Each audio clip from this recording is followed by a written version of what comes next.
Hello बच्चों, आज हम लोग एक नया टॉपिक कूलम्ब्स लॉ पढ़ेंगे। बहुत ही इंपॉर्टेंट टॉपिक है ये इलेक्ट्रोस्टैटिक्स में।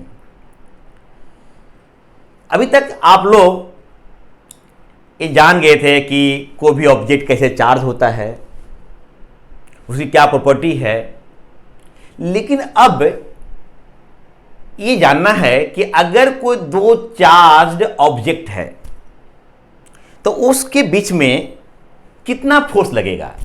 क्योंकि आप जानते हैं लाइक चार्ज रिपेल करता है, अनलाइक चार्ज अट्रैक्ट करता है, तो कितने फोर्स से वो कितने फोर्स से अट्रैक्ट या रिपेल करेगा, इसके बारे में क्वांटिटेटिव आइडिया कूलम्ब साहब दिए। कूलम्ब साहब एक साइंटिस्ट थे, फ्रेंच साइंटिस्ट थे, और उन्हीं के नाम पे कूलम्ब्स लॉ है। तो बेचारे वो काफी एक्सपेरिमेंट करके उन्होंने एक लॉ जो है डिस्कवर किया, और उसी का नाम है कूलम्ब्स लॉ। बहुत ही इंपॉर्टेंट लॉ है। ऐसे क्या होने वाला है कि चार्ज के बीच में, दो चार्ज के बीच में कितना फोर्स लगेगा, उसके बारे में उन्होंने आइडिया दिया था। तो अब हम लोग लिखेंगे कूलम्ब्स लॉ। तो कूलम्ब्स लॉ, कूलम्ब एक साइंटिस्ट का नाम है और उन्हीं के आधार पे है कूलम्ब्स लॉ। तो ये जो कूलम्ब्स लॉ जो दिया गया है बाबू, वह पॉइंट चार्ज के लिए दिया गया है। पॉइंट चार्ज, जैसा कि आप लोग जानते हैं, ऐसा चार्ज है जिसका डायमेंशन बहुत कम है, साइज बहुत कम है, नेग्लिजिबल साइज है।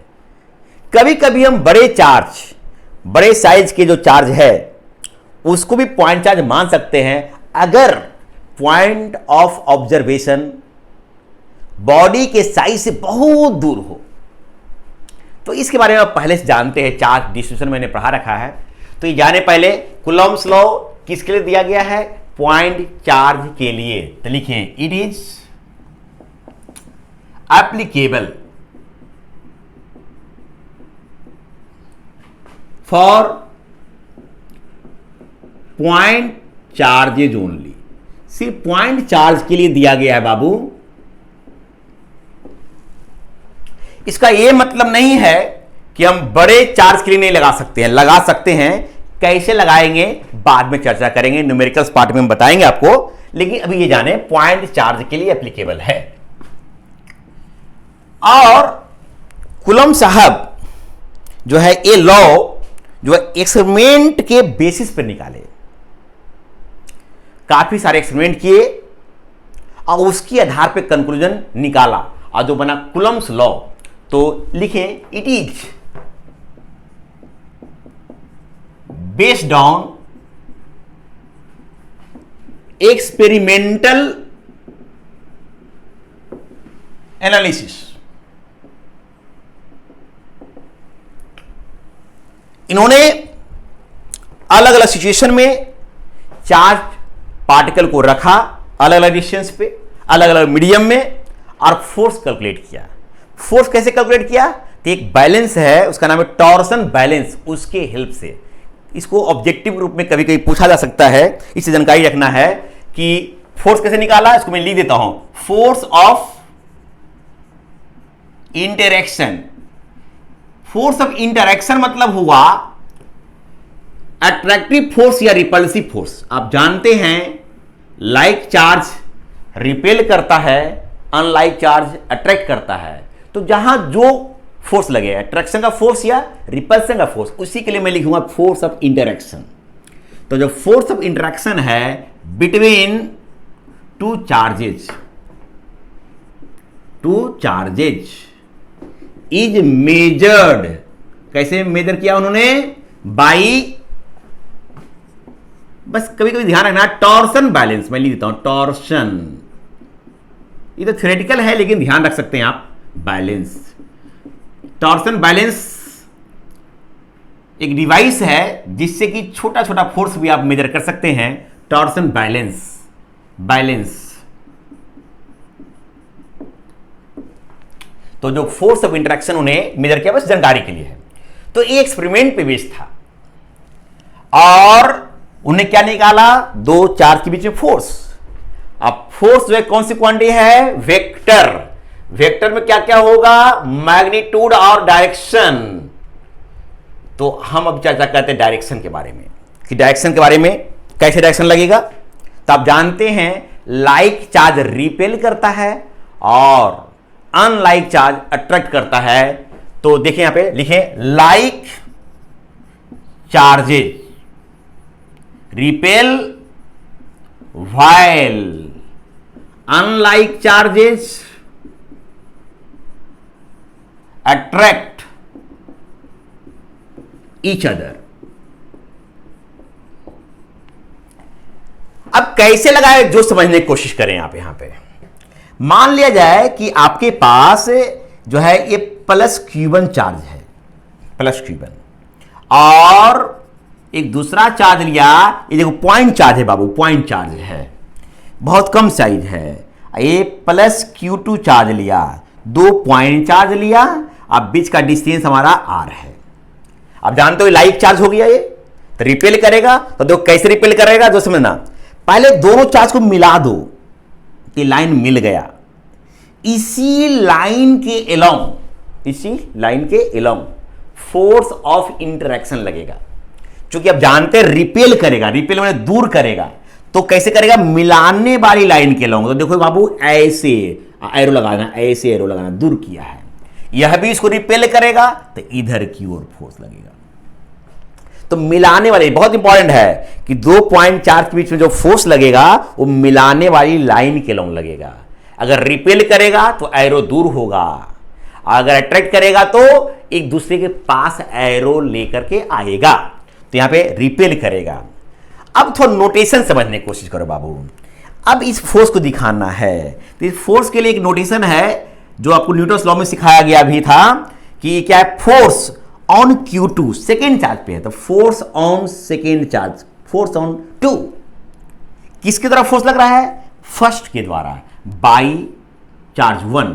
इसको ऐसे दिखाते हैं बाबू। तो F21 सिंबॉलिकली जान लो क्या लिखा बाबू, इसको पढ़ने आना चाहिए आप लोगों को। फोर्स ऑन, किस पे फोर्स लग रहा है, सेकेंड चार्ज पर, फोर्स ऑन 2, और due to charge first charge. तो ये पढ़ने आना चाहिए। उसी रंग से अगर कहीं लिखा हुआ रहेगा फोर्स ऑन 1/2, इसको पढ़ेंगे, force on first charge due to या बाय सेकेंड चार्ज, ये पढ़ने आना चाहिए। तो ये जो फोर्स लग गया उसी ढंग से यह भी इसको रिपेल करेगा। तो रिपेल करेगा, किस पे फोर्स लग रहा है, फर्स्ट पे, तो लिखेंगे symbolically force on first charge due to second charge.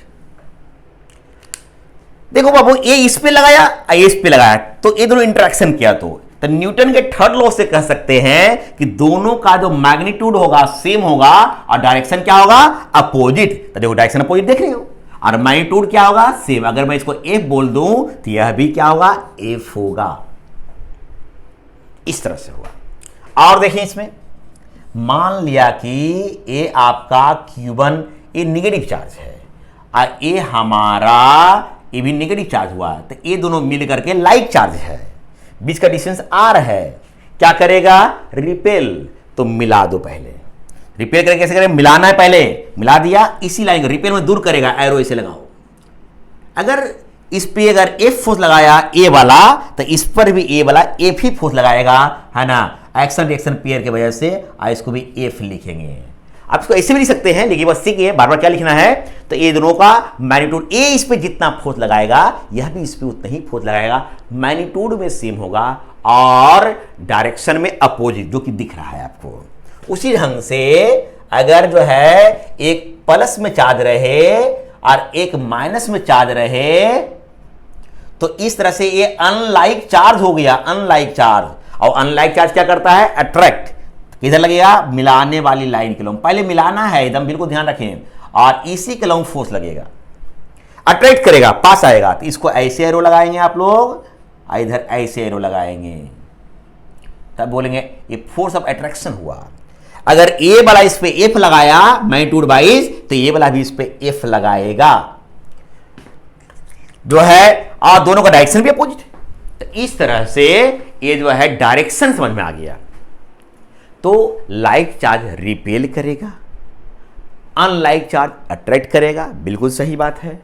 और जो फोर्स जो लगेगा इंटरेक्शन का, मिलाने वाली लाइन के लोग लगेगा, मैंने पहले लाइन को ज्वाइन करना, दोनों चार्ज को मिला दो और उसी के लोग लगेगा। ये हो गया डायरेक्शन। बाद में इसको कहेंगे सेंट्रल फोर्स है, क्या बोलेंगे इसको, बाद में लिखाएंगे इसके लिए सेंट्रल फोर्स है, खैर भी इतना नहीं समझ में आया तो इसको कॉपी करते जाएं। तो ये डायरेक्शन तो समझ में आ गया, अब रह गया मैग्नीट्यूड। तो अब मैग्नीट्यूड के बारे में जानते हैं। तो अब मैग्नीट्यूड की बात करता हूं, जिसके लिए मैं कूलम्ब्स लॉ पढ़ाने जा रहा हूं। तो उन्होंने एक्सपेरिमेंट से पाया है, इसे लिख दिया जाए, it is found experimentally. It is found experimentally. क्या पाया उन्होंने, क्या पाया कि जो फोर्स ऑफ इंटरेक्शन है, ये वाला इस पे जो लगाएगा, ये वाला जो इस पे लगाएगा, मैग्नीट्यूड में सेम होगा। तो जो फोर्स ऑफ इंटरेक्शन है, ये क्या है बाबू, फोर्स ऑफ इंटरेक्शन, अट्रैक्शन का फोर्स या रिपल्सन का फोर्स, वह डायरेक्टली प्रोपोर्शनल होता है। डायरेक्टली प्रोपोर्शनल होता है किसके, तो जो चार्ज है ना उसके मैग्नीट्यूड के प्रोडक्ट के, उसके मैग्नीट्यूड के प्रोडक्ट के।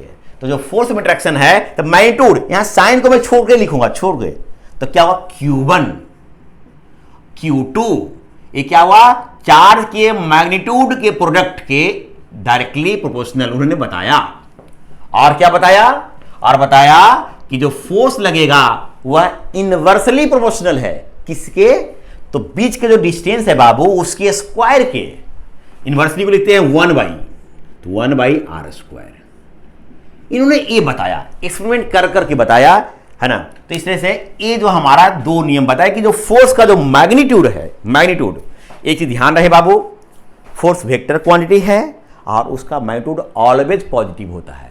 वेक्टर क्वांटिटी का मैग्नीट्यूड ऑलवेज पॉजिटिव होता है। तो पॉजिटिव है बाबू, तो इसे ही पॉजिटिव होना चाहिए, इसलिए मैग्नीट्यूड की बात, साइन को हटा के लिखना है इसमें। ये मैग्नीट्यूड की बात कर रहे हैं, किसकी बात कर रहे हैं, मैग्नीट्यूड की।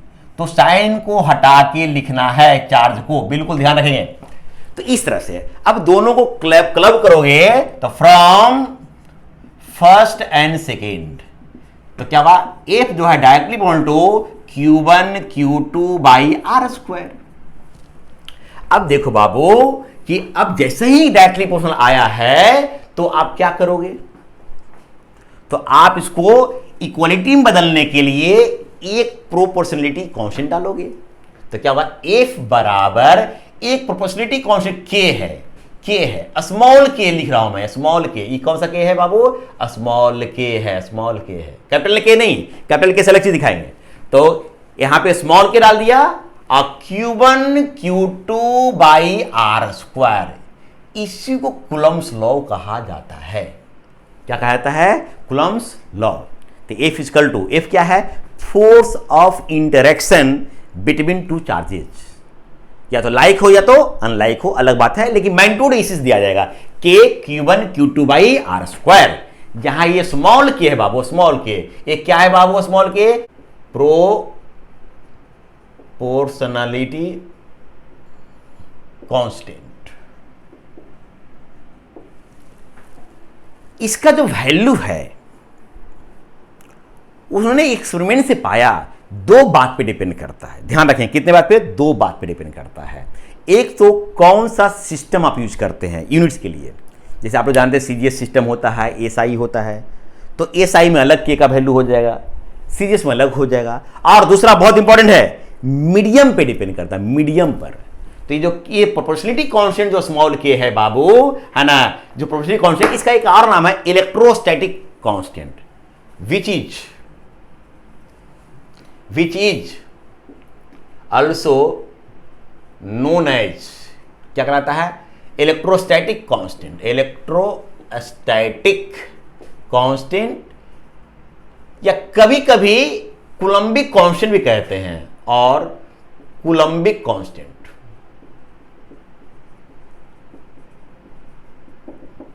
और ये कितने बार पे डिपेंड करता है, दो बार पे, है ना, which depends on system of units. CGS है कि एसआई है, इस पे डिपेंड करेगा, and medium present between the charge. Medium पे डिपेंड करेगा बाबू और सिस्टम ऑफ यूनिट्स पे डिपेंड करेगा। तो अभी तक आपने मात्र 2 बातें सीखी है, ध्यान रखें। लाइक चार्ज रिपेल करेगा, अनलाइक चार्ज अट्रैक्ट करेगा, लेकिन जो फोर्स लगेगा इंटरेक्शन का वो मिलाने वाली लाइन के लिए लगेगा ऑलवेज। ध्यान रखिए बाबू, कभी भी फोर्स ऐसे नहीं लगेगा कि ये Q1 चार्ज यहां पे है और ये Q2 है, आई रिपेल करेगा तो ये ने कैसे रिपेल कर दिया, ये गलत है बाबू, ऐसे नहीं होगा, ऐसे नहीं होगा। मिलाने वाली लाइन के लिए थोड़ा सा तिरछा हो रहा है तो ये गलत है बाबू।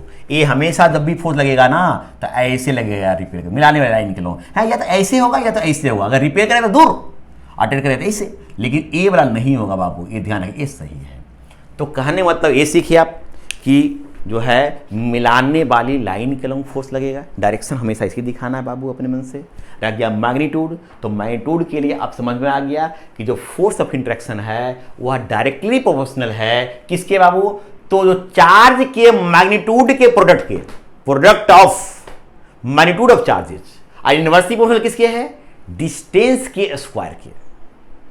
इसलिए F बराबर हो गया K Q1 Q2 by R square, ये कूलॉम्स लॉ है। लेकिन K जो है स्मॉल दिखाना बाबू, कैपिटल K नहीं दिखाना है। स्मॉल K जो है बाबू ये प्रोपोर्शनलिटी कांस्टेंट हुआ, इसको कभी कभी हम इलेक्ट्रोस्टैटिक कांस्टेंट या कूलम्बिक कांस्टेंट कहते हैं। आइए 2 बात पे डिपेंड करता है, एक सिस्टम ऑफ यूनिट्स पे और दूसरा मीडियम पे। तो इस तरह से आप कह सकते हैं कि जो कूलम्बिक फोर्स है वो मीडियम डिपेंडेंट फोर्स है। कौन सा फोर्स है, मीडियम पे डिपेंड करने वाला फोर्स है। तब जानते हैं कि K का वैल्यू क्या होगा, अब इस पे हम चर्चा करते हैं। इस तरह से आप लोग जान गए कि जो कूलम्ब्स जो लॉ है, जो फोर्स ऑफ इंटरेक्शन लगे 2 चार्ज के बीच में है, वो स्मॉल के Q1 Q2 by R square. तो यहां पे ये जो Q1 Q2 बिल्कुल जो है साइन को हटा के लिखना है बाबू, साइन को हटा के, क्योंकि ये पॉजिटिव होना चाहिए। क्यों, क्योंकि ये फोर्स का मैग्नीट्यूड है, वेक्टर का मैग्नीट्यूड हमेशा पॉजिटिव होता है। अब K के बारे में जाने, 2 बार पे डिपेंड करता है, एक तो कौन सा सिस्टम आप यूज कर रहे हो, सिस्टम ऑफ यूनिट्स पे, और दूसरा मीडियम पे।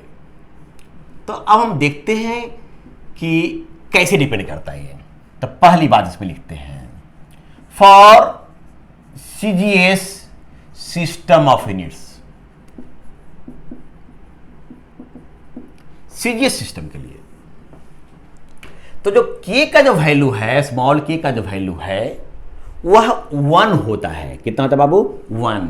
लेकिन किस मीडियम के लिए, एयर के लिए या वैक्यूम के लिए, एयर के लिए या वैक्यूम के लिए। तो ये 1 तो होगा, लेकिन किसके लिए, एग्जैक्टली वैक्यूम के लिए होता है बाबू, वैक्यूम के लिए। और लगभग में मैं एयर के भी लिख सकता हूं, लगभग में। तो इसलिए K का वैल्यू 1 हो गया, तो 1 हो गया। अच्छा, इसका यूनिट की बात करते हैं। अगर मैं CGS में बात करूंगा, समझेंगे बढ़िया से, CGS में तो ये चार्ज जो है ESU में लिखा जाता है। आप जानते हैं चार्ज का CGS यूनिट ESU है, स्टैटिक कूलम, इलेक्ट्रोस्टैटिक यूनिट होता है, पहले मैंने पढ़ा रखा है। तो ESU, ये भी ESU, लेकिन इसको सेंटीमीटर में रखना पड़ेगा, सेंटीमीटर। डिस्टेंस का CGS यूनिट सेंटीमीटर होता है बाबू, और फोर्स के लिए डाइन होता है, डाइन। तो ये तो 1 हो गया, 1। अब यूनिट लिखते हैं, यूनिट। तो ये जो है इसका यूनिट लिखना है, तो ये क्या होगा, K बराबर FR स्क्वायर, K बराबर क्या होगा बाबू, K बराबर FR square upon Q1 Q2 हो जाएगा। अब यहां से हम यूनिट लिख देंगे, बोलो CGS में लिखना है तो फोर्स के लिए क्या लिखेंगे बाबू हम, डाइन। डिस्टेंस के लिए क्या लिखेंगे, सेंटीमीटर स्क्वायर, बाई ये ESU इंटू ESU स्क्वायर। तो ये हमारा जो है यूनिट हो गया। तो K इक्वल टू 1 होता है, किस मीडियम के लिए, वैक्यूम के लिए होता है 1, ये ध्यान रखना 1। लेकिन अगर वैक्यूम के अलावा कुछ दूसरा मीडियम आ जाए, जैसे वाटर आ जाए,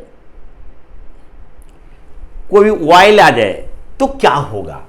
तो ध्यान रखेंगे, कूलम्ब साहब एक्सपेरिमेंट किए तो क्या पाए जो समझे। मान लीजिए 2 चार्ज कुछ डिस्टेंस पे रखे, एयर या वैक्यूम में रखे, तो फोर्स लगा F, कितना फोर्स लगा F। और सेम अरेंजमेंट है चार्ज का, डिस्टेंस भी सेम, चार्ज भी सेम, बस उसको वाटर में डाल दिया, दूसरा मीडियम में डाल दिया, तो फोर्स जो एयर में या वैक्यूम में पाए थे उससे कम हो गया, कम। मैंने ये समझ में आया कि उन्होंने एक्सपेरिमेंट से पाया कि वैक्यूम में दो चार्ज के बीच में जो फोर्स लगता है, अगर सेम चार्ज सेम डिस्टेंस पर रख दिया जाए और मीडियम दूसरा हो जाए वैक्यूम या एयर के अलावा, तो फोर्स उसमें डिक्रीज कर जाता है, घट जाता है, अलग हो जाता है, अलग हो जाता है।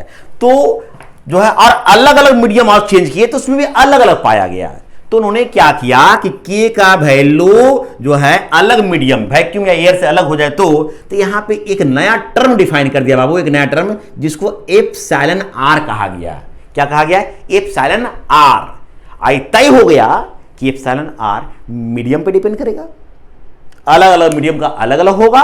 तो मैं इसको बताऊंगा क्या होता है आगे, लेकिन अब जान लीजिए 1/एप्सिलॉन आर। क्या पढ़ते हैं इसको? एप्सिलॉन, इसको पढ़ते हैं एप्सिलॉन।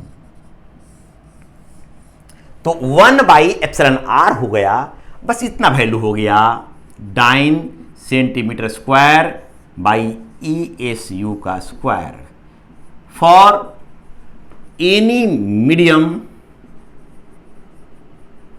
अदर देन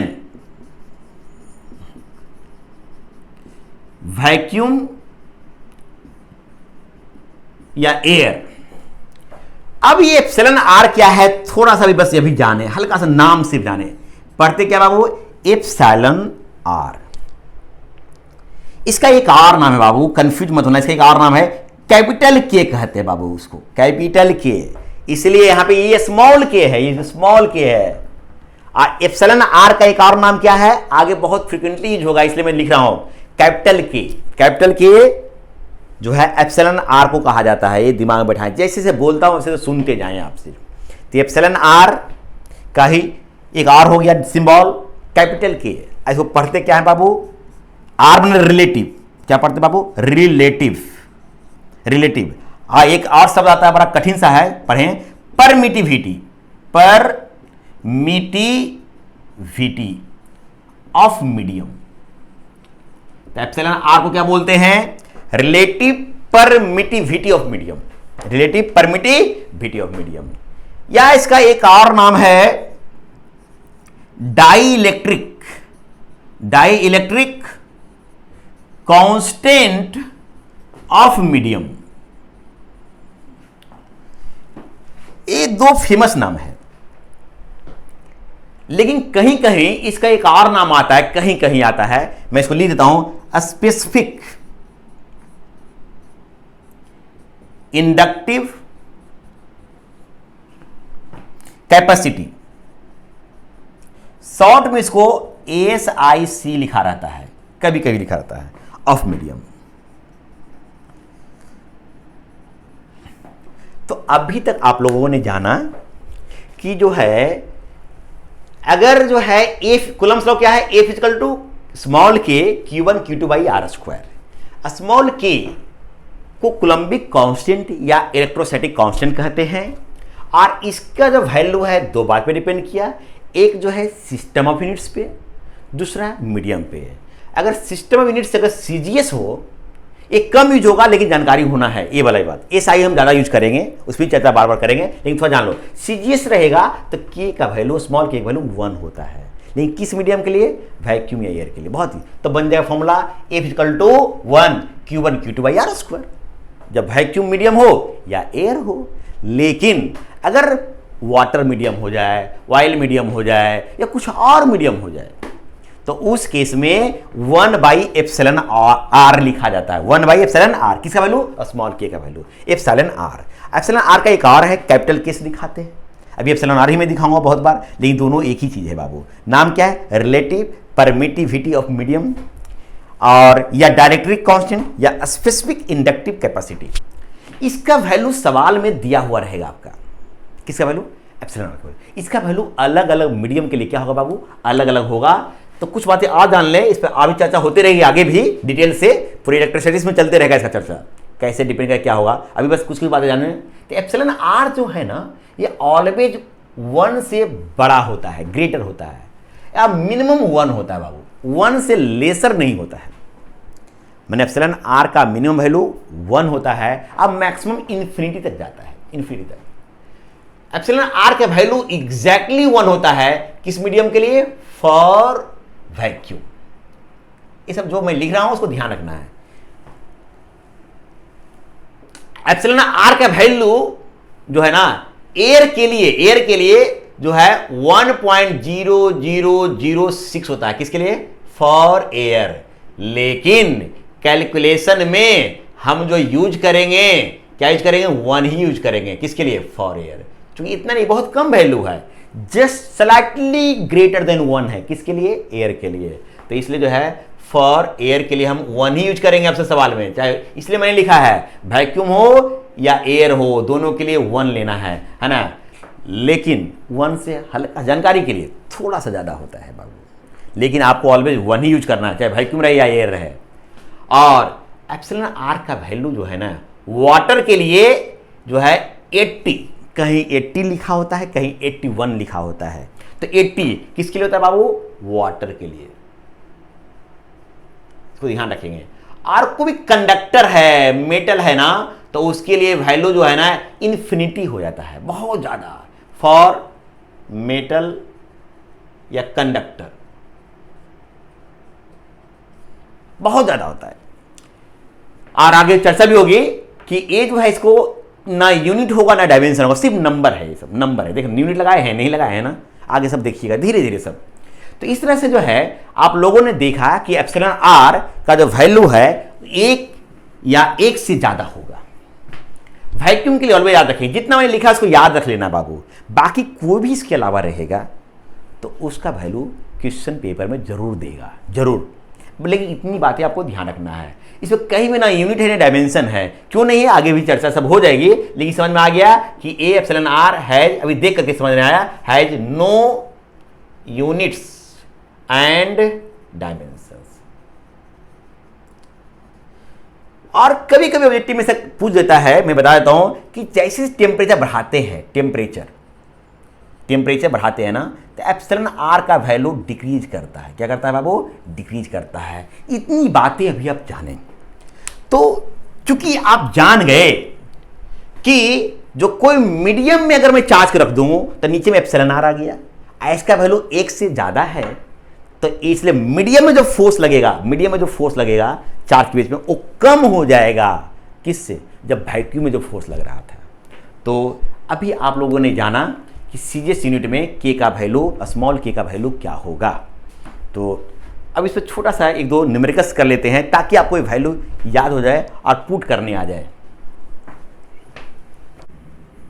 मान लिया जाए कि आपके पास एक चार्ज है Q1, इसका वैल्यू है 3 ESU। दूसरा चार्ज है आपके पास Q2, इसका वैल्यू है 2 ESU जानते हैं चार्ज का सीजीएस यूनिट है। अब बीच का सेपरेशन हमने माने रख दिया 2 सेंटीमीटर। कितना रख दिया हमने? 2 सेंटीमीटर। जान रहे प्लस प्लस चार्ज है, क्या करेगा? तो रिपेल करेगा लाइक चार्ज। तो किधर लगेगा? ये मिलाने वाली लाइन के लॉन्ग, इस पे इधर फोर्स लगेगा, इस पे इधर फोर्स लगेगा, और दोनों का मैग्नीट्यूड सेम होगा और डायरेक्शन तो अपोजिट देख ही रहे हैं आप। तो कोई पूछे बताओ जी कितना फोर्स लगेगा, तो देखो कैसे बनाओगे इसको। तो 2 पॉइंट चार्ज के बीच में फोर्स, कूलम्स लॉ। फॉर्मूला है के स्मॉल के Q1 Q2 by r square. अब जो है के का वैल्यू अब देखेंगे। देखो बाबू ये सीजीएस है, ये भी सीजीएस में दिया हुआ, तो हम सीजीएस में काम करेंगे। के का वैल्यू, आई मीडियम लिखा हुआ कुछ भी नहीं है। ध्यान रखें, जब मीडियम के बारे में कुछ भी लिखा हुआ नहीं रहे तो हम एयर या वैक्यूम मानते हैं, माने एयर मानते हैं।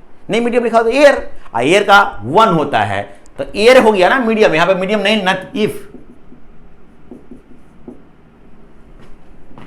No medium is mentioned, then consider air. क्या कंसीडर करना है? एयर मीडियम, ये ध्यान रखेंगे आप। तो एयर में तो सीजीएस में काम कर रहे हैं, एयर है तो 1 हो जाएगा इसका वैल्यू। अब Q1 हो गया 3, Q2 2 by r square, are कितना है बाबू 2 का स्क्वायर। तो आपका ये हो जाएगा, ये कैंसिल आउट हो जाएगा इससे, तो 3/2, लेकिन डाइन में होगा बाबू क्योंकि सीजीएस में काम कर रहे हैं, तो ये डाइन हो गया।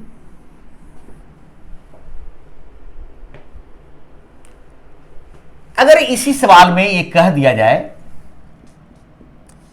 कि ये तो दोनों जो चार्ज है, Q1 चार्ज है 3 ESU का, जो Q2 जो चार्ज है वो 2 ESU का है, बीच का सेपरेशन जो है आपका 2 सेंटीमीटर है। इसको हमने एक ऐसे मीडियम में डुबो दिया है जिसका, अब मीडियम अगर आ गया, अलग मीडियम आ गया, तो वहां पे क्या डिफाइन होगा, एप्सिलॉन आर, रिलेटिव परमिटिविटी, अलग अलग मीडियम के लिए अलग अलग। इसका एक और नाम क्या है बाबू, डाइलेक्ट्रिक कांस्टेंट, सुनते रहे याद हो जाएगा। या क्या नाम है, स्पेसिफिक इंडक्टिव कैपेसिटी। इसका वैल्यू दे दिया माने 2, इतना दे दिया बाबू, या 3 मान लो। अब कहेगा कि कितना force of interaction, find, calculate force of interaction between the charges. तो अब बताओ बाबू क्या होगा बाबू सॉल्यूशन में। तो ये आपको जानकारी हो गया कि फॉर्मूला दिया होगा Q1 Q2 by r square. अब जो सीजीएस में है सब कुछ, अब मीडियम एयर या वैक्यूम नहीं है, अलग मीडियम है, तो क्या लिखेंगे, K का वैल्यू 1/εr, बिल्कुल याद रहे, Q1 Q2 by r square. अगर एयर होता तो 1 लिखते K बराबर, अगर एयर के अलावा कुछ अलग चीज है तो 1/εr लिखेंगे।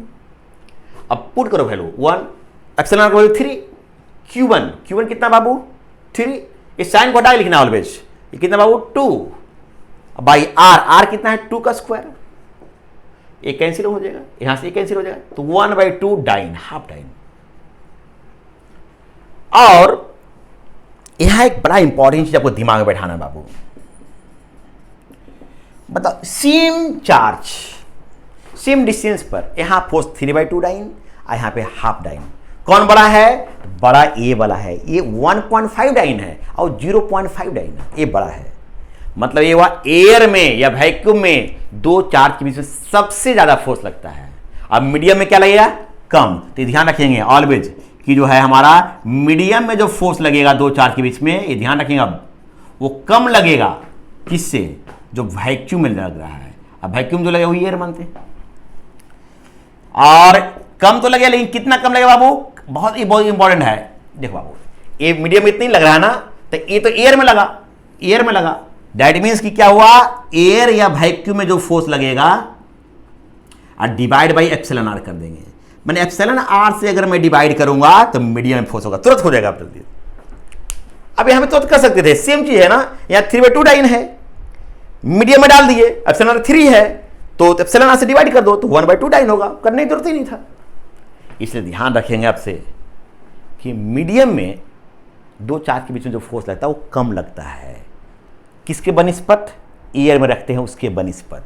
अगर एयर में अगर F न्यूटन लग रहा है तो मीडियम में F/εr हो जाएगा, ये ध्यान रखेंगे, εr टाइम्स घट जाएगा। तो इस तरह से इस सीजीएस में इतना ही होगा। चलो एक सवाल और करवा देते हैं आप लोगों को प्रैक्टिस के लिए। इसी पर मान लिया जाए कि आपके पास एक चार्ज है यहां पर Q1, वह 3 कूलम का चार्ज है, और इससे जो है 1 सेंटीमीटर के डिस्टेंस पर एक दूसरा चार्ज है Q2 जो है -2 ESU है, और सेपरेशन हो गया 1 सेंटीमीटर। ये पूरे सिस्टम को एक ऐसे मीडियम में सबमर्ज कर दिया गया, सबमर्ज, जिसका रिलेटिव परमिटिविटी, मीडियम जब भी रहेगा तो रिलेटिव परमिटिविटी दे देगा। रिलेटिव परमिटिविटी 9 है, 9। इसका कोई भी यूनिट नहीं होता बाबू रिलेटिव परमिटिविटी का, ऐसा कुछ दे दिया है मीडियम में। अब कहेगा find force of interaction, find force of interaction between the charges, between the charges. अब आपको बताना है, मतलब एक दूसरे पे कितना फोर्स लगेगा तो बताना है।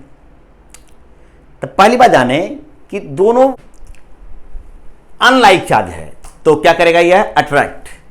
और हमेशा ध्यान रखेंगे मिलाने वाली लाइन के लॉन्ग लगेगा, तो इसको मिला दें, इसी लाइन को अट्रैक्ट करेगा तो पास, तो एरो जो है इधर की ओर, इस पे फोर्स इधर लगेगा और इस पे फोर्स इधर लगेगा।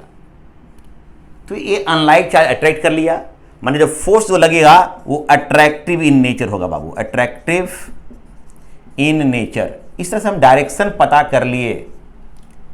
अब रह गया मैग्नीट्यूड, कितना फोर्स लगाएगा एक दूसरे पर, कितना फोर्स लगाएगा। तो फोर्स जो लगाएगा तो फोर्स का फॉर्मूला लिखेंगे, फॉर्मूला है के स्मॉल के Q1 Q2 by r square.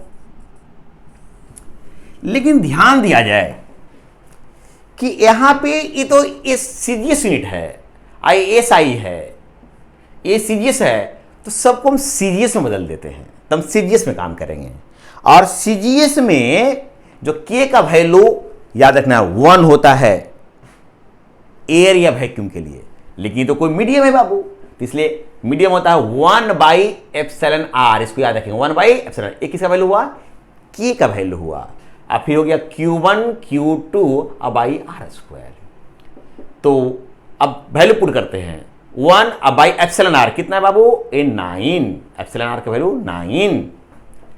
अब Q1 लिखते हैं, लेकिन ध्यान रहे जब ये वैल्यू लिखते हैं के का 1/εr तो सब कुछ सीजीएस में होना चाहिए।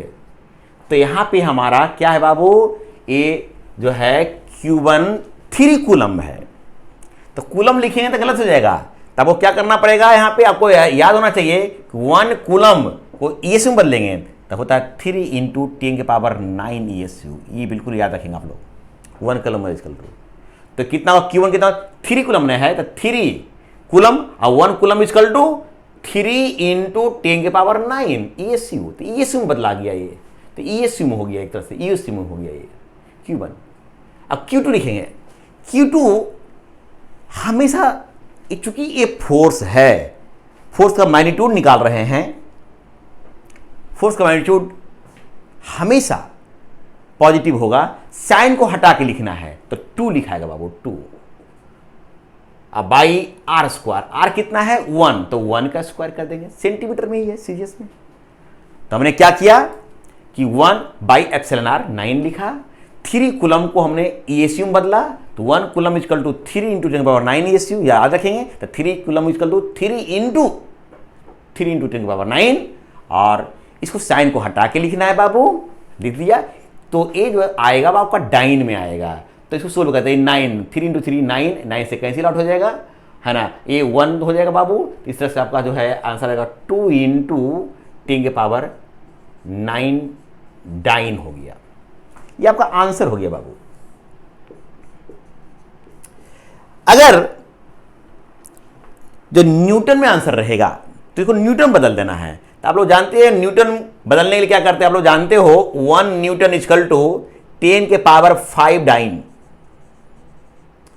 इसलिए 1 डाइन को न्यूटन बदलना है, डिवाइड कर देंगे कितना से बाबू, 10⁵ से। तो इस तरह से ये न्यूटन बदल जाएगा और आपका आंसर होगा 2 × 10⁴ न्यूटन।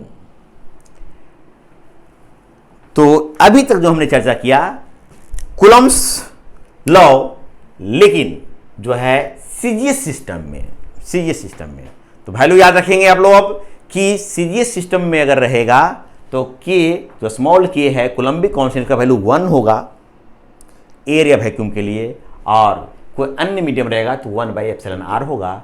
εr को रिलेटिव परमिटिविटी कहते हैं, या डाई इलेक्ट्रिक कांस्टेंट कहते हैं, या स्पेसिफिक इंडक्टिव कैपेसिटी कहते हैं, जिसका वैल्यू सवाल में दिया रहता है और इसका वैल्यू अलग अलग मीडियम के लिए अलग अलग होता है।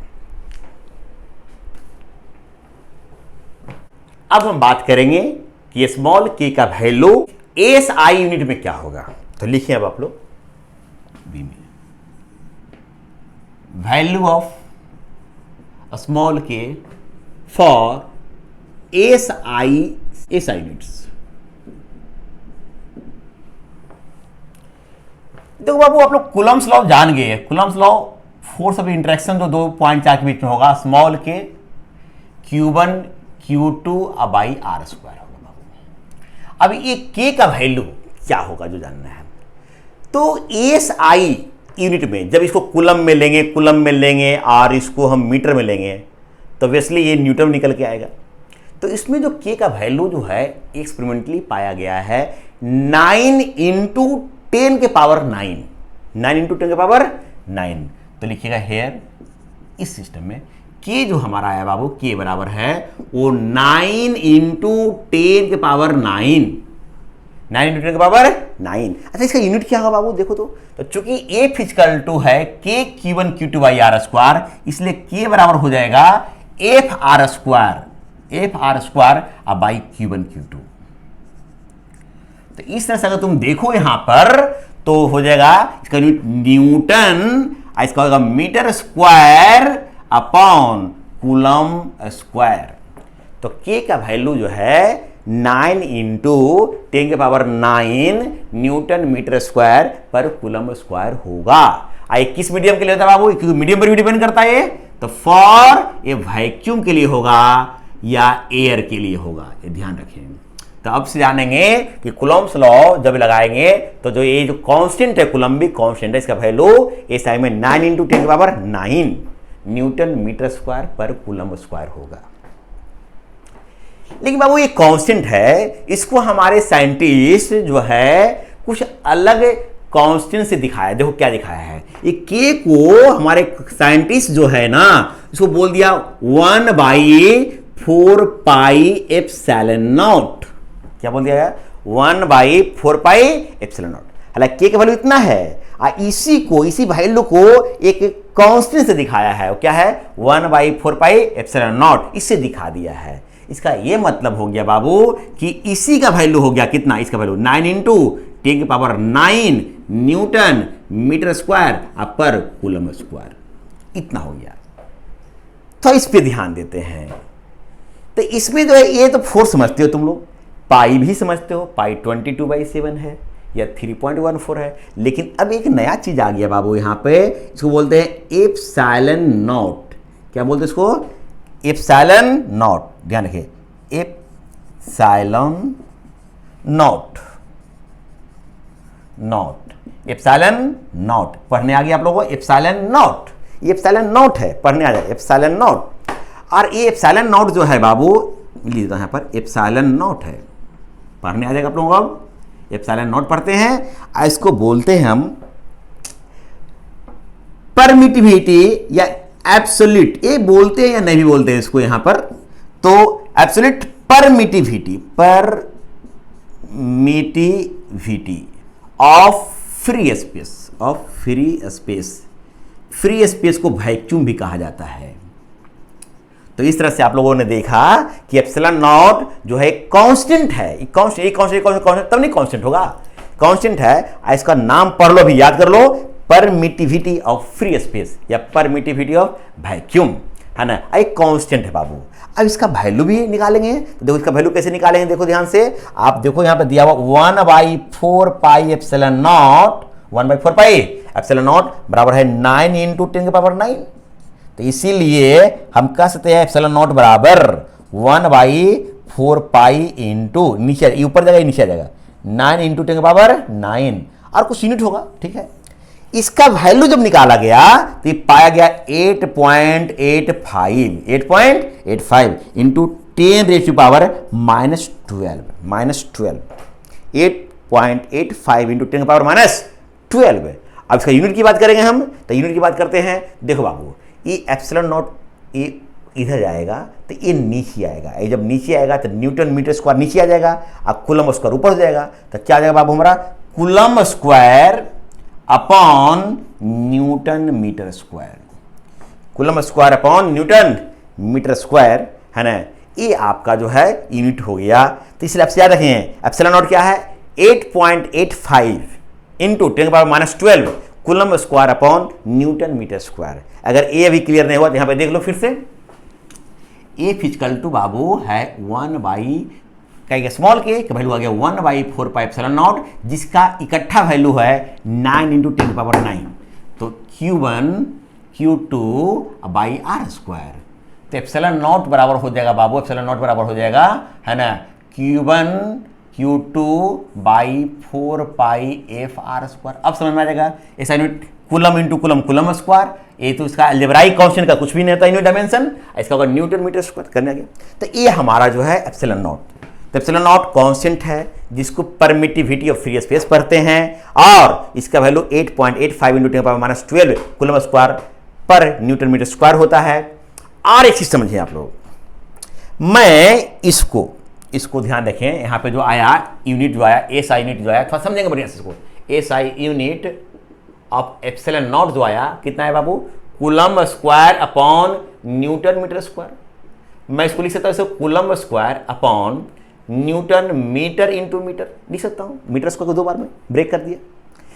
इसको ना एक जो है साइंटिस्ट के नेम पर फराड बोला गया। क्या बोला गया? फराड। ध्यान रखेंगे 12th में जो भी यूनिट आएगा बाबू जो मैं बोलूंगा हमेशा याद रखना है, बहुत इंपॉर्टेंट है। कंपटीशन में यदा कदा पूछते रहता है ना, इससे और भी ध्यान रखेंगे। कूलम स्क्वायर पर न्यूटन मीटर को एक साइंटिस्ट के नाम पे फराड कहा गया। फराड साइंटिस्ट का नाम है। सॉल्व दिखाओगे ना तो कैपिटल एफ होगा, कैपिटल एफ फराड है कि फराड पर मीटर हो जाएगा। फराड पर मीटर क्या पढ़ोगे बाबू कैपिटल एफ को? फराड पर मीटर, ये मीटर लिखा हुआ बाबू। तो इस तरह से आपका इसका एक यूनिट हो गया कि 8.85 इंटू 10⁻12 फराड पर मीटर। पढ़ने आ गया फराड है, ले दिया हूं। देखो बाबू फराडे अलग चीज है। फराडे आप पढ़े थे पहले, वो चार्ज का बिगेस्ट यूनिट है, सबसे बड़ा यूनिट है चार्ज का। इसका वैल्यू आप जानते हैं 96500 कूलम। ये फराडे है, फराडे ये फराड है, ध्यान रखेंगे। तो यहां से आप लोगों ने सीखा कि जो है कि अगर वैक्यूम में स्मॉल के की बात की जाए, कूलम्बिक कांस्टेंट की बात की जाए, इसका वैल्यू है 1/4πε0 जिसका वैल्यू 9 इंटू 10⁻9 लिखना है एसआई यूनिट में, है ना।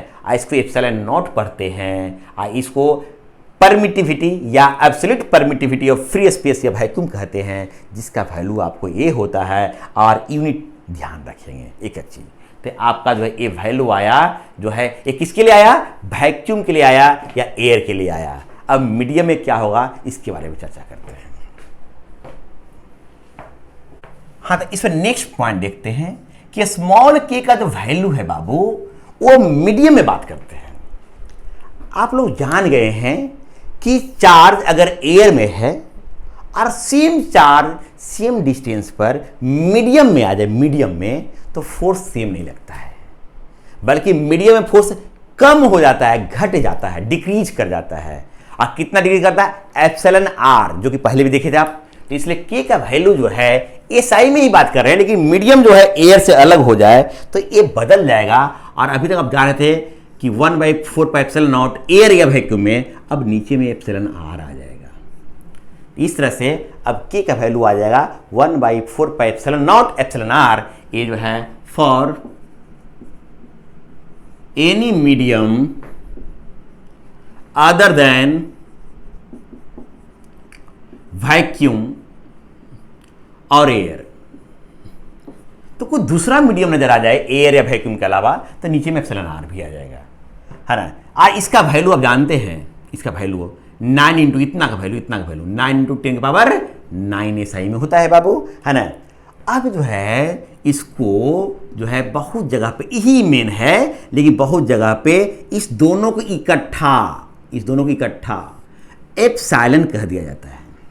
एप्सिलॉन, तो इसका मतलब हो गया एप्सिलॉन बराबर हो गया epsilon naught into epsilon r. तो वेयर अब समझ में आया एक नया फॉर्मूला, एप्सिलॉन बराबर epsilon naught into epsilon r. ऐसा आ गया है। अब समझने की कोशिश करते हैं कि अब यहां से भी कह सकते हैं हम कि एप्सिलॉन आर बराबर एप्सिलॉन बाई एप्सिलॉन नॉट।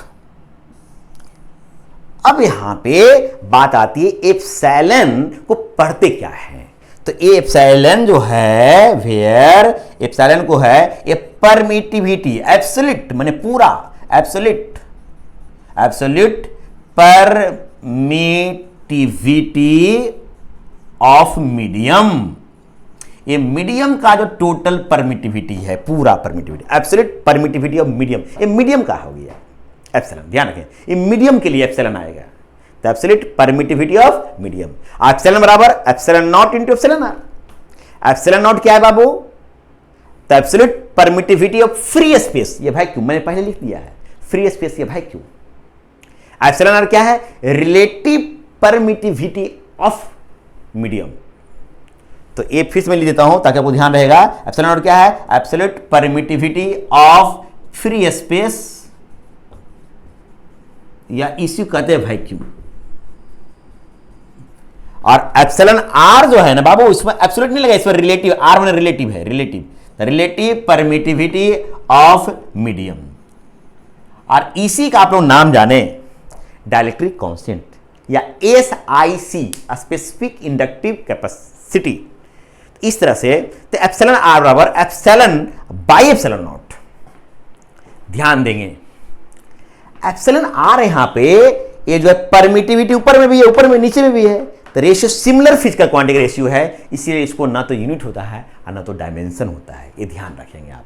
तो ये जो हमारा जो है कि इसका वैल्यू आया, इसे कोई अभी मीडियम आपको आ जाए तब अब नोट करके लिखेंगे कि अगर SI में बात करेंगे 99% से ज्यादा प्रॉब्लम्स में SI में भी हम काम करेंगे, CGS बहुत कम रहेगा बाबू।